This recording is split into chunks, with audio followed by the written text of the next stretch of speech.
ಅಂತಾರಾಷ್ಟ್ರೀಯ ಕಾರ್ಮಿಕರ ದಿನಾಚರಣೆ ಚಿತ್ರದುರ್ಗ ಜಿಲ್ಲೆಯ ಚಳ್ಳಕೆರೆ ನಗರದ ಜೆಎಂಎಫ್ಸಿ ಸಿವಿಲ್ ನ್ಯಾಯಾಲಯ ಆವರಣದಲ್ಲಿ ತಾಲೂಕು ಕಾನೂನು ಸೇವಾ ಸಮಿತಿ ವಕೀಲರ ಸಂಘ ಹಾಗೂ ಕಾರ್ಮಿಕ ಇಲಾಖೆ ಸಹಯೋಗದಲ್ಲಿ ಅಂತಾರಾಷ್ಟ್ರೀಯ ಕಾರ್ಮಿಕರ ದಿನಾಚರಣೆ ಕಾರ್ಯಕ್ರಮವನ್ನು ಹಮ್ಮಿಕೊಳ್ಳಲಾಯಿತು. ಕಾರ್ಯಕ್ರಮವನ್ನು ಜೆಎಂಎಫ್ಸಿ ಅಪರ ಸಿವಿಲ್ ನ್ಯಾಯಾಧೀಶರಾದ ಬಿಆರ್ ಪುನೀತ್ ಸಸಿಗೆ ನೀರೆರೆಯುವ ಮೂಲಕ ಉದ್ಘಾಟಿಸಿ ಮಾತನಾಡಿದರು. ಕಾರ್ಮಿಕ ವರ್ಗದ ಜನರು ತಮ್ಮ ಹಕ್ಕುಗಳ ಬಗ್ಗೆ ಜಾಗೃತರಾಗಿದ್ದು ಅಗತ್ಯ ಮೂಲ ಸೌಕರ್ಯಗಳನ್ನು ಕೇಳಿ ಪಡೆದುಕೊಳ್ಳಬೇಕು. ಕೆಲಸ ನಿರ್ವಹಿಸುವ ಸ್ಥಳದಲ್ಲಿ ಯಾವುದೇ ತೊಂದರೆ ಅಥವಾ ಅಪಘಾತ ಸಂಭವಿಸಿದರೆ ಅವರ ಜವಾಬ್ದಾರಿ ಮಾಲೀಕರು ಹಾಗೂ ಕಂಪನಿಗಳ ಮೇಲಿದೆ ಎಂದು ಅವರು ತಿಳಿಸಿದರು. ಇನ್ನು ಈ ಸಂದರ್ಭದಲ್ಲಿ ವಕೀಲರ ಸಂಘದ ಅಧ್ಯಕ್ಷ ಜಿಆರ್ ಅಶ್ವಥ್ ನಾಯ್ಕ ಮಾತನಾಡಿ, ದುಡಿಯುವ ಕಾರ್ಮಿಕ ವರ್ಗವು ಕೇಂದ್ರ ಹಾಗೂ ರಾಜ್ಯ ಸರ್ಕಾರಗಳ ವಿವಿಧ ಸೌಲಭ್ಯಗಳನ್ನು ಸಮರ್ಪಕವಾಗಿ ಬಳಸಿಕೊಳ್ಳಬೇಕು.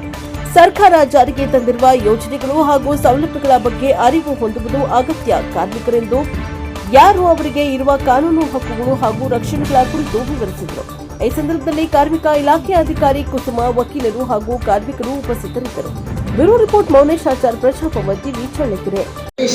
ಬಡಗಿ, ಪೇಂಟರು, ಬುನಾದಿ ತೆಗೆಯೋರು, ಸೆಂಟ್ರಿಂಗ್ ಕೆಲಸದವರು, ಬಾರ್ಬೆಂಡು, ಗುಡಿಸ್ ತಯಾರಕರು, ಇಟ್ಟಿಗೆ ಸಿಮೆಂಟ್ ತಯಾರಕರು, ಈ ಥರ ಎಲ್ಲ ಒಂದು ಮನೆ ನಿರ್ಮಾಣ ಕೆಲಸದಲ್ಲಿ ಯಾರು ತೊಡಗಿರ್ತಾರೋ ಅವ್ರನ್ನೆಲ್ಲ ಕಟ್ಟಡ ಕಾರ್ಮಿಕರು ಅಂತ ಅಂತಾರೆ.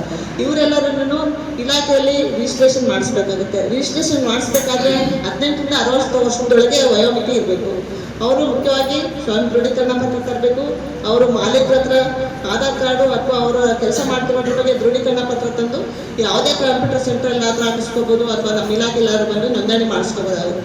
ನೋಂದಣಿ ಮಾಡಿಸಿ ಹಾಕಿ ಅದರಿಂದ ಪ್ರಯೋಜನಗಳೇನಾಗಿದೆ ಅಂತ ಹೇಳಿ,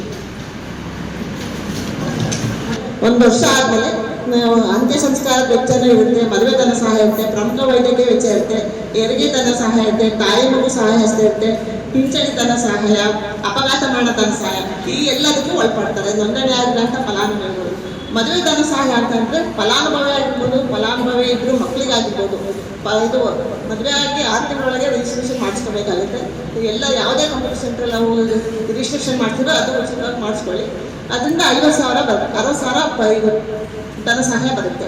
ಅದೇ ಥರ ಪ್ರಮುಖ ವೈದ್ಯಕೀಯ ವೆಚ್ಚ ಆದರೂ ಕೂಡ ಅವರು ಮೂಲ ದಾಖಲಾತಿ ಹಾಸ್ಪಿಟ್ಲ್ ಎಂಪ್ಲಾಯ್ನಲ್ಲಿ ಆಗಿರಬೇಕು. ಅಂಥ ಕಡೆ ಅವರೇನಾದ್ರು ತೋರಿಸಿ ಮೂಲ ದಾಖಲಾತಿಗಳೆಲ್ಲ ನಮ್ಗೆ ಒದಗಿಸಿದ್ರೆ ಅದಕ್ಕೂ ಪರಿಹಾರ ಇಲ್ಲ. ಹಾಗೆಯೇ ತಾಯಿ ಮಗು ಸಹಾಯ ಇರ್ತಾರೆ. ಇದು ಕೂಡ 3 ವರ್ಷ ನಾವು ಪ್ರತಿ ವರ್ಷ 6,000 ಕೊಡ್ತೀವಿ. ಅದೇ ಥರ 3 ವರ್ಷ ಸಿಗುತ್ತೆ ಪರಿಹಾರ ಧನ ಸಹಾಯ.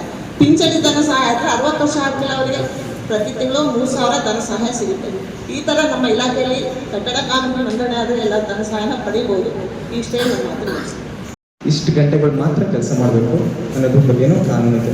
ಅದಕ್ಕಿಂತ ಮೀರಿ ಕೆಲಸ ಮಾಡಿದ್ರೆ ಅವನಿಗೆ 2 ಪಟ್ಟು ವೇತನ ಕೊಡಬೇಕು ಅಂತಲೂ ಕಾನೂನು ಇದೆ. ಇದ್ರ ಬಗ್ಗೆ ನೀವು ಅರಿತುಕೊಂಡಾಗ ಮಾತ್ರ ನಿಮಗೆ ಆ ರೀತಿಯಾದಂಥ ಯಾವುದೇ ಶೋಷಣೆಗಳಾದರೆ ಬಂದ್ಬಿಟ್ಟು ನೀವು ಧೈರ್ಯವಾಗಿ ಎದುರಿಸ್ಬೋದು. ಇನ್ನೊಂದೇನು,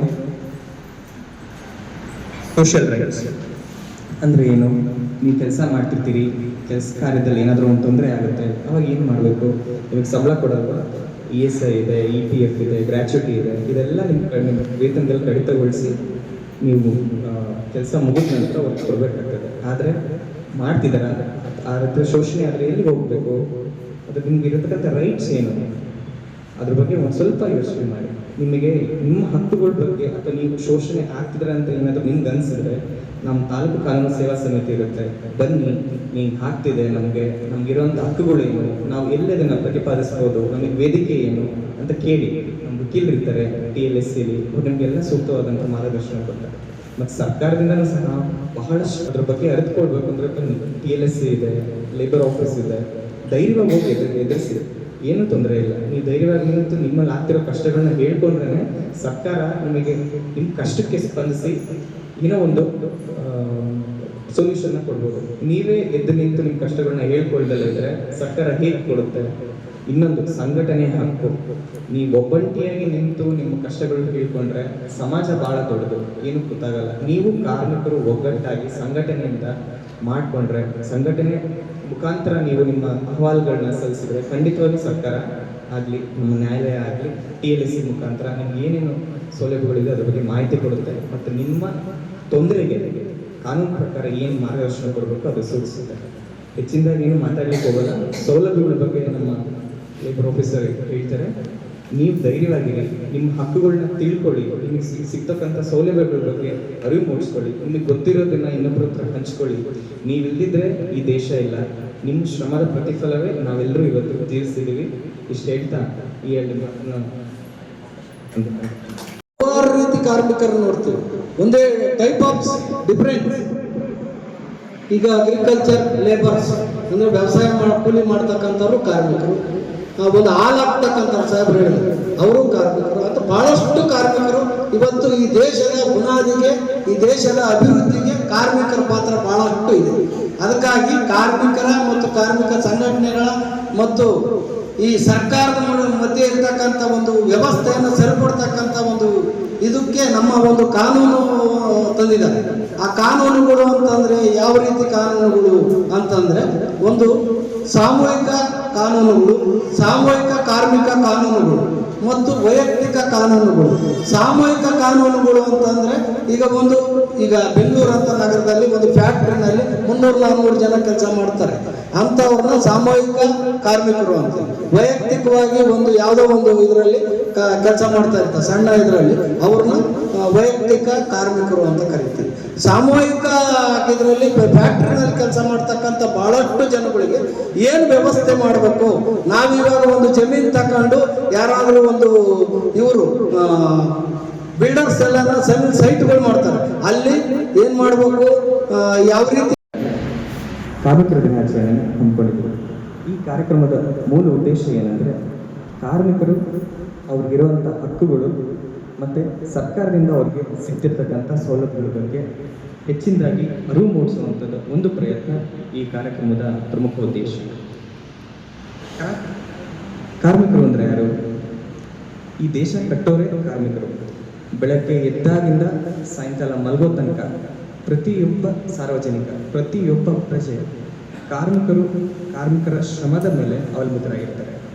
ಒಬ್ಬ ಕಾರ್ಮಿಕ ಬೆಳಗ್ಗೆ ಬಂದು ಹಾಲು ಹಾಕಿಲ್ಲ ಅಂದರೆ ನಾನು ಹಾಲು ಕುಡಿಯೋಕ್ಕಾಗಲ್ಲ, ನಾನು ಇವತ್ತು ಕೋಟ್ ಹಾಕ್ಕೊಂಡಿದ್ದೀನಿ, ಟೈ, ಸ್ಪೆಕ್ಸು, ಶೂಸು, ಪ್ಯಾಂಟು, ಬಟ್ಟೆ, ಮೂಲಭೂತ ಸೌಕರ್ಯ. ಇನ್ನು ನಿಖರವಾಗಿ ಹೇಳ್ಬೇಕಂದ್ರೆ ಮೂಲಭೂತ ಸೌಕರ್ಯಗಳು ಅವಲಂಬಿತವಾಗಿರೋದು ಕಾರ್ಮಿಕರ ಶ್ರಮದ ಮೇಲೆ. ಅವರು ಶ್ರಮ ವಹಿಸ್ತಾ ಇದ್ದರೆ ನಮಗೆ ಟೈಮ್ ಸರಿಯಾಗಿ ಊಟ ಸಿಗಲ್ಲ, ನಾವು ಹಾಕ್ಕೊಳ್ಳೋಕ್ಕೆ ಬಟ್ಟೆ ಇರಲ್ಲ, ಇರೋಕ್ಕೆ ಸೂರು ಇರಲ್ಲ. ಕಾರ್ಮಿಕರ ಬೆವರ ಹರಿಯ ಪ್ರತಿಫಲವೇ ಈ ಒಂದು ದೇಶ. ಕಾರ್ಮಿಕರು ಕಷ್ಟಪಟ್ಟು ದುಡಿದು ಅವ್ರ ಬೆವರು ಹರಿಸಿದ್ರೇ ದೇಶದ ಪ್ರಗತಿ ಆಗೋಕ್ಕೆ ಸಾಧ್ಯ. ಕಾರ್ಮಿಕರೇ ಈ ದೇಶದ ಬೆನ್ನೆಲುಬು. ಅವರು ಒಂದು ದಿವಸ ತಮ್ಮ ಕೆಲಸ ಮರೆತು ಅಥವಾ ಕೆಲಸ ಮಾಡೋದು ನಿಲ್ಲಿಸಿದ್ರೆ ಈ ದೇಶ ಪ್ರಗತಿ ಹೊಂದಲು ಅಸಾಧ್ಯ. ಪ್ರತಿಯೊಂದು ಹೆಜ್ಜೆಯಲ್ಲೂ ನಾವಿಡ್ತಕ್ಕಂಥ ಪ್ರತಿಯೊಂದು ಹೆಜ್ಜೆಯಲ್ಲೂ ಕಾರ್ಮಿಕರ ಶ್ರಮ ಅಷ್ಟೇ ಆಗಿದೆ. ಹಾಗಾಗಿ ಕಾರ್ಮಿಕ ಸುಖವಾಗಿದ್ದಾನೆ? ಈ ಪ್ರಶ್ನೆಗೆ ಉತ್ತರ ಇಲ್ಲ. ಅದಕ್ಕೋಸ್ಕರನೇ ಸರ್ಕಾರ ಅನೇಕ ಕಾನೂನುಗಳನ್ನ ಕಾರ್ಮಿಕನ ಒಳಿತಿಗಾಗಿ ತಂದಿದೆ. ಆದರೆ ಬ್ಯಾಡ್ ನ್ಯೂಸ್ ಏನಂದರೆ, ಕಾರ್ಮಿಕರಿಗೆ ಅವರು ಸರ್ಕಾರದಿಂದ ಸಿಗ್ತಕ್ಕಂಥ ಸೌಲಭ್ಯಗಳಾಗಲಿ ಅಥವಾ ಕಾರ್ಮಿಕರಿಗೆ ಇರುವಂಥ ಹಕ್ಕುಗಳಾಗಲಿ ಅವ್ರು ಗೊತ್ತಾಗ್ತಿಲ್ಲ. ಈ ಕಾರ್ಯಕ್ರಮದ ಮೂಲ ಉದ್ದೇಶನೇ ಅದು. ಅವ್ರಿಗಿರುವಂಥ ಹಕ್ಕುಗಳು ಮತ್ತು ಸರ್ಕಾರದಿಂದ ಅವ್ರಿಗೆ ಸಿಗ್ತಕ್ಕಂಥ ಸೌಲಭ್ಯಗಳನ್ನ ಬಗ್ಗೆ ಅರಿವು ಮೂಡಿಸೋದೆ ಈ ಕಾರ್ಯಕ್ರಮದ ಮೂಲ ಉದ್ದೇಶ. ಹಾಗಿದ್ರೆ ಏನಿದೆ ಕಾರ್ಮಿಕರಿಗೆ ಏನೇನು ಹಕ್ಕಿದೆ? ಸಮಾನ ವೇತನದ ಹಕ್ಕು. ಅಂದರೆ ಯಾವುದೇ ಒಬ್ಬ ಕಾರ್ಮಿಕ ತಾನೇನು ಕಷ್ಟಪಟ್ಟು ಕೆಲಸ ಮಾಡ್ತಾನಲ್ಲ, ಅದಕ್ಕೆ ನ್ಯಾಯಯುತವಾದ ವೇತನ ಅವನಿಗೆ ಕೊಡಬೇಕು. ಹೆಣ್ಣಾಗಲಿ ಗಂಡಾಗಲಿ ಸಮಾನ ವೇತನ. ಅವ್ರು ಎಷ್ಟು ಕೆಲಸ ಮಾಡ್ತಾರಲ್ಲ ಅಷ್ಟು ಕರೆಕ್ಟಾಗಿ ಅವ್ರಿಗೆ ವೇತನ ಸಿಗಬೇಕು. ಮತ್ತು ಯಾವುದೇ ರೀತಿಯಾಗಿ ವೇತನ ಕಡಿತಗೊಳಿಸೋದು ಅನಧಿಕೃತವಾಗಿ ಸುಮ್ಮನೆ ಬರೋದು, ಬೆಳಗಿಂದ ಸಾಯಂಕಾಲ ತಗೊಂಡು ದುಡಿಸ್ಕೊಳ್ಳೋದು, ಅರ್ಧ ವೇತನ ಕೊಡೋದು, ಇದೆಲ್ಲ ಮಾಡಬಾರ್ದು. ಅದು ವಿರುದ್ಧವಾಗಿ ನಿಮಗೆ ಹಕ್ಕಿದೆ. ಇನ್ನೊಂದೇನು, ರಜೆ ಹಕ್ಕು. ನಿಮಗೆ ಹುಷಾರಿಲ್ವಾ ಅಥವಾ ಎಸ್ಪೆಷಲಿ ಹೆಣ್ಮಕ್ಳುಗಳಿಗೆ ಈ ಇದು ಬೇರೆ ಬಂದಿದೆ, ಅವ್ರಿಗೆ ಒಂದು ದಿವಸ ಸ್ಪೆಷಲ್ ಲೀವ್ ಬೇರೆ ಕೊಡ್ತಿದ್ದಾರೆ. ಹಾಗೆ ಗರ್ಭಿಣಿ ಆದರೆ ಅವ್ರಿಗೆ ಇಷ್ಟು ದಿವಸ ಇರುತ್ತೆ ಲೀವ್ಸ್ ಅಂತ. ಹಾಗೆ ರಜೆ ಹಕ್ಕು ಕೂಡ. ಮತ್ತು ಸಮಯ, ಇಷ್ಟು ಪ್ರತಿ ದಿವಸ ಒಬ್ಬ ಕಾರ್ಮಿಕ ಇಷ್ಟು ಗಂಟೆಗಳು ಮಾತ್ರ ಕೆಲಸ ಮಾಡಬೇಕು ಅಂತಲೂ ಕಾನೂನು ಇದೆ. ಆ ಕಾನೂನುಗಳ ಬಗ್ಗೆ ಹೆಚ್ಚಿನಾಗಿ ಹೇಳಕ್ಕೆ ಹೋಗಲ್ಲ, ಸಮಯ ಅಭಾವ. ಬಟ್ ಓವರಾಲ್ ಏನಿದೆ, ನಿಮ್ಮ ಹಕ್ಕುಗಳು ಏನಿದೆ ಅನ್ನೋದ್ರ ಬಗ್ಗೆ ಮಾತ್ರ ನಾನು ಬೆಳಚಲು ಪ್ರಯತ್ನ ಪಡ್ತಾ ಇದ್ದೀನಿ. ಕಾರ್ಮಿಕ ದಿನಾಚರಣೆಯ ಶುಭಾಶಯಗಳನ್ನು ಕೋರ್ತಾ, ಬಹುಶಃ ಎಲ್ಲ ಕ್ಷೇತ್ರಗಳಲ್ಲೂ ಕೂಡ ಈಗ ಒಬ್ಬ ಪ್ರಗತಿಪರ ರೈತ ಆಗ್ಬೇಕು ಅನ್ನೋದಾದ್ರೆ ಅದ್ರ ಹಿಂದ್ಗಡೆ ರೈತ ಕಾರ್ಮಿಕನ ಶ್ರಮ ಇರುತ್ತೆ. ಒಬ್ಬ ಇಂಡಸ್ಟ್ರಿಯಲಿಸ್ಟ್ ಸಕ್ಸಸ್ಫುಲ್ ಆಗ್ಬೇಕು ಅಂದ್ರೆ ಅದ್ರ ಹಿಂದ್ಗಡೆ ಕೈಗಾರಿಕಾ ಕಾರ್ಮಿಕನ ಶ್ರಮ ಇರುತ್ತೆ. ಪ್ರತಿಯೊಂದು ಕ್ಷೇತ್ರದಲ್ಲೂ ಕೂಡ ಕಾರ್ಮಿಕ ಇಲ್ಲ ಅಂದ್ರೆ ಅವನು ಬಂಡವಾಳ ಹಾಕಿರೋಂಥವನು ಖಂಡಿತ ಅವನ ಮನೆ ಸೇರ್ಬೇಕಾಗುತ್ತೆ. ಕಾರ್ಮಿಕರ ಶ್ರಮದಿಂದನೇ ಇವತ್ತು ಬಂಡವಾಳಶಾಹಿಗಳು ಶ್ರೀಮಂತರಾಗಿ ಹೊರಟಿದ್ದಾರೆ ಆಗಿದ್ದಾರೆ. ಆದ್ರೆ ಕಾರ್ಮಿಕ ಮಾತ್ರ ಇನ್ನೂ ಅಲ್ಲೇ ಇದ್ದಾರೆ. ಅದಕ್ಕೆ ರಾಜ್ಯ ಸರ್ಕಾರ ಮತ್ತು ಕೇಂದ್ರ ಸರ್ಕಾರಗಳು ವಿಶೇಷವಾದಂಥ ಒಂದು ಕಾನೂನುಗಳನ್ನ ತಂದ್ಬಿಟ್ಟು ಅವರಿಗೆ ಕನಿಷ್ಠ ಸಾಮಾಜಿಕ ಭದ್ರತೆಯನ್ನು ಒದಗಿಸಬೇಕು ಅನ್ನೋ ದೃಷ್ಟಿ ಇಟ್ಕೊಂಡು ಇವತ್ತು ಅನೇಕ ಸವಲತ್ತುಗಳನ್ನು ಕಾರ್ಮಿಕ ಮಿತ್ರರಿಗೆ ಒದಗಿಸ್ಕೊಟ್ಟಿದ್ದಾರೆ. ದುರಂತ ಅಂದ್ರೆ ಅಂತ ಸೌಲಭ್ಯಗಳನ್ನ ಪಡೆಯುವಲ್ಲಿ ನಮ್ಮ ಕಾರ್ಮಿಕರು ಇನ್ನೂ ಕೂಡ ಮುಂದೆ ಬಂದಿಲ್ಲ. ಸಾಕಷ್ಟು ಪೋಸ್ಟರ್ಗಳು ಅಂಟಿಸ್ತಾರೆ ತಾಲೂಕು ಆಫೀಸ್ ಕಾಂಪೌಂಡ್ಗಳಲ್ಲಿ, ಸ್ಟೇಷನ್ ಹತ್ರ, ಕೋರ್ಟ್ಗಳ ಹತ್ರ, ಸಾರ್ವಜನಿಕ ಕಚೇರಿಗಳ ಹತ್ರ ಸಾಕಷ್ಟು ಪೋಸ್ಟ್ಗಳು ಅಂಟಿಸಿದ್ದಾರೆ. ವಾಲಂಟರಿ ಆಗಿ ತಾಲೂಕು ಕಾರ್ಮಿಕ ನಿರೀಕ್ಷಕರ ಹತ್ರ ಬಂದ್ಬಿಟ್ಟು ನಮ್ಮನ್ನ ನೋಂದಣಿ ಮಾಡಿರಂತ ಇವತ್ತವರೆಗೆ ಯಾರು ವಾಲಂಟರಿ ಬರ್ತಾ ಇಲ್ಲ. ಕಾರ್ಮಿಕ ನಿರೀಕ್ಷಕರೇ ಅವ್ರು ನೋಡ್ಕೊಂಡು ಹೋಗ್ಬೇಕು. ಕಾರಣ ಇಲ್ಲಿ ಅನೇಕ ಸೌಲಭ್ಯಗಳು ರಾಜ್ಯ ಸರ್ಕಾರದಿಂದ ಇವತ್ತು 1ನೇ ತರಗತಿಯಿಂದ ಅವನು ಉನ್ನತ ವ್ಯಾಸಂಗ ಮಾಡೋದಕ್ಕೆ PhD ತನಕ ಕೂಡ ಆ ಮಗು ಓದುತ್ತೆ ಅಂದ್ರೆ ಕಾರ್ಮಿಕ ಆಗಿರ್ತಕ್ಕಂಥ ವ್ಯಕ್ತಿಯ ಮಗ ಅಥವಾ ಮಗಳು ಓದ್ತಾರಂದ್ರೆ ಅವ್ರಿಗೆ ಸರ್ಕಾರದಿಂದ ಉಚಿತವಾದಂಥ ಒಂದು ಶಿಕ್ಷಣವನ್ನ ಕೊಡಿಸುವಂತ ಒಂದು ವ್ಯವಸ್ಥೆ ಇದೆ. ಬಟ್ ಅದನ್ನು ಯಾರು ಎಷ್ಟು ಮಟ್ಟಿಗೆ ಸದ್ಬಳಕೆ ಮಾಡ್ಕೊಳ್ತಾರೋ ಗೊತ್ತಿಲ್ಲ. ಸೊ ಅಂತ ಒಂದು ಸೌಲಭ್ಯಗಳ ಬಗ್ಗೆ ಇವ್ರಿಗೆ ಮನವರಿಕೆ ಮಾಡಬೇಕು ಅನ್ನೋಂಥ ಒಂದು ಮೂಲ ಉದ್ದೇಶನೇ ಈ ಕಾರ್ಮಿಕ ದಿನಾಚರಣೆ ಮಾಡುವಂಥ ಉದ್ದೇಶ. ಬಹುಶಃ ನಮ್ಮ ಚಳ್ಳಕೆರೆಯಲ್ಲಿ 1980ರಿಂದ 2000ನೇ ಇಸ್ವಿವರೆಗೂ ಸಾಹೇಬ್ರೆ ನಮ್ಮಲ್ಲಿ 150 ಇಂಡಸ್ಟ್ರಿ ಇತ್ತು. ಚಳ್ಳಕೆರೆಯಲ್ಲಿ 150 ಕೈಗಾರಿಕೆಗಳಿವೆ. ಸೊ ಬಹುಶಃ ಕರ್ನಾಟಕದಲ್ಲಿ ಪ್ರಥಮವಾಗಿ ಏನಾದ್ರೂ ಕಾರ್ಮಿಕರಿಗಂತಾನೆ ಒಂದು ಆಸ್ಪತ್ರೆ ಓಪನ್ ಆಗಿತ್ತು ಅಂದ್ರೆ ಅದು ಚಳ್ಳಕೆರೆಯಲ್ಲಿ. ಅಷ್ಟು ಕಾರ್ಮಿಕರು ಇಲ್ಲಿ ಕೆಲಸ ಮಾಡ್ತಿದ್ರು. ಆದ್ರೆ ಇಂಥ ಸೌಲಭ್ಯಗಳು ಅವತ್ತಿನ ಕಾಲಕ್ಕೆ ಇರಲಿಲ್ಲ. ಕೇವಲ ಕನಿಷ್ಠ ಸೌಲಭ್ಯಗಳು ಮಾತ್ರ ಅವತ್ತು ಸಿಗ್ತಾ ಇತ್ತು. ಇಲ್ಲಿ ಅನೇಕ ಕಾರ್ಮಿಕರು, ಹೋರಾಟಗಾರರು ಇಲ್ಲಿ ಸಾಕಷ್ಟು ಶ್ರಮ ವಹಿಸಿ ಕಾರ್ಮಿಕ ಸಂಘಟನೆಗಳನ್ನ ಹುಟ್ಟಿ ಬೆಳೆಸಿದ್ದಾರೆ. ಈ ಮೂಲ ಉದ್ದೇಶ ಏನಂದ್ರೆ ಮೇ 1, 1923ನೇ ಇಸ್ವಿನಲ್ಲಿ ಚೆನ್ನೈನಲ್ಲಿ ಮೊದಲನೇ ಬಾರಿಗೆ ಕಾರ್ಮಿಕ ದಿನಾಚರಣೆಯನ್ನು ಆಚರಣೆ ಮಾಡ್ತಾರೆ. ಬಹುಶಃ ನಮ್ಮ ದಕ್ಷಿಣ ಭಾರತದಲ್ಲಿ ಕರ್ನಾಟಕ, ಮಹಾರಾಷ್ಟ್ರ, ಕೇರಳ, ಆಂಧ್ರ ಪ್ರದೇಶ, ತಮಿಳುನಾಡಲ್ಲಿ ಈ ಕಾರ್ಮಿಕರ ಸಂಖ್ಯೆ ಹೆಚ್ಚು. ಜೊತೆಗೆ ನಮ್ಮ ಇಡೀ ಇಂಡಿಯಾದಲ್ಲಿ ತಮಿಳುನಾಡಲ್ಲಿ ಹೈಯೆಸ್ಟ್ ಇಂಡಸ್ಟ್ರಿಗಳು ಇರೋಂಥದ್ದು. ಹಂಗಾಗಿ ಅಲ್ಲಿ ಚೆನ್ನೈನಲ್ಲಿ 1923ನೇ ಇಸ್ವಿನಲ್ಲೇ ಲೇಬರ್ ಕಿಸಾನ್ ಆಫ್ ಹಿಂದೂಸ್ತಾನ್ ಅಂತ ಒಂದು ಪಾರ್ಟಿ ಹುಟ್ಕೊಳ್ತು.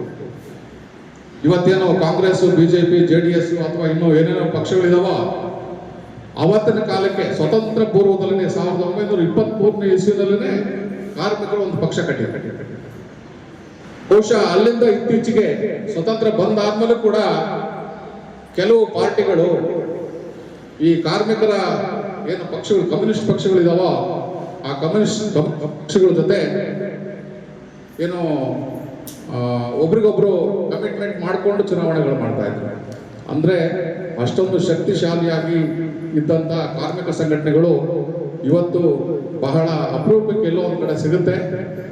ಹಾಗಾಗಿ ಕಾರ್ಮಿಕರಾದಂಥ ನೀವು, ನಿಮ್ಮಲ್ಲಿ ಸಂಘಟನೆ ಇದ್ರೆ ಖಂಡಿತ ನೀವು ನಿಮ್ಮ ಹೋರಾಟಕ್ಕೆ ಜಯ ಸಿಗುತ್ತೆ ಅಂತ ಹೇಳ್ತಾ, ಈಗ ಕಾರ್ಮಿಕ ನಿರೀಕ್ಷಕರು ಮುಂದುಗಡೆ ಇದ್ದಾರೆ. ಯಾರಾದರೂ ನೋಂದಣಿ ಮಾಡಿಸಿಲ್ಲ ಅನ್ನೋದಾದ್ರೆ ದಯಮಾಡಿ ಇವತ್ತೇ ಒಳ್ಳೆ ದಿನ ಅಂದ್ಕೊಂಡು ಆ ಒಂದು ಕಾರ್ಮಿಕ ಇಲಾಖೆಯಲ್ಲಿ ನಿಮ್ಮ ನೋಂದಣಿಯನ್ನು ಮಾಡಿಸಿ ಆ ಸೌಲಭ್ಯವನ್ನು ಪಡ್ಕೊಳ್ತೀರಿ ಅಂತ ನಾನು ಭಾವಿಸ್ತಾ